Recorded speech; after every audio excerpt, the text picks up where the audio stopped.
Yours must die. That is not Optimus. You are lost hope. Hi, Michael. How are you? The first Transformers movie opened 10 years ago. This is your last Transformers movie as director. In which moment did you realize that leave the franchise was the right decision? Well, Steven Spielberg said, "Why don't you leave after the third one?" Because it made $1.2 billion, and he said, "You got to go up. Why don't you go now?" And I'm like, "Yeah, I think I will." And then the studio wrote me back into doing the fourth one. Then I wanted to set this one up to help get a writer's room, get some spin-offs going, and set this one up, and then leave. So I feel 5 is good. The Last Night has a massive amount of special effects and explosion. How do you choose in the right moments to use the special effects and all the... Well, the movie has more of a... It starts out big, and then it kind of has a slower build. It gets very epic towards the end. You know, we try to do things, drawing with artists of things that I haven't done before, and try to give people a great fun ride, things they haven't seen before, an experience that they should see in 3D on an IMAX screen. Your movies makes millions in the box office, but usually doesn't like to the critics and part of the audience. Is something that bothers to you?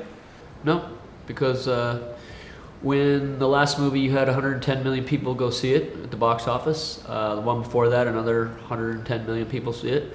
I do it for those people. I don't do it for the 500 critics in the world. How is going to be your relationship with the franchise, with Transformers franchise? You will take important decisions? No, you let the director do their movie, and you kind of need it's going to be their movie. And it's just like I help create the franchise, and I'll be around to advise it, but you know, I'll be there in a producerial role, but I'm still going to be doing my own movies. The Last Night is almost a post-apocalyptic version of the story. Why did you decide this approach to the mythology of Transformers?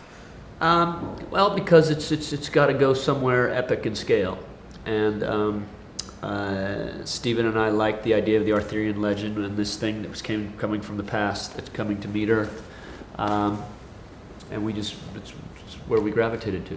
What kind of movie do you want to make in the future, post-Transformers? More Transformers-like or Pay and Gain, 14 hours? Like 13 hours, more dramatic movies. There's several I've been offered right now. Not sure. Some are down and dirty action. One's more World War II. One's post-apocalyptic. So there's all different gamut. You are very critical about the kind of audience and what you're looking for in new technologies like Netflix on streaming services.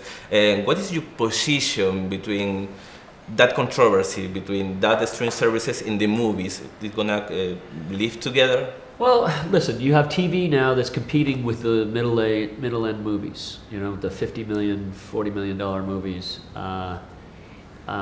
You know, I don't want the movie experience to go away, you know, because that's what I like, doing it for the big screen.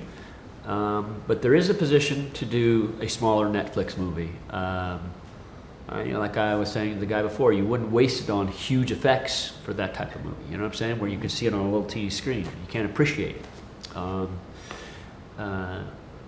But I think more and more people are going to see stuff in their house, you know.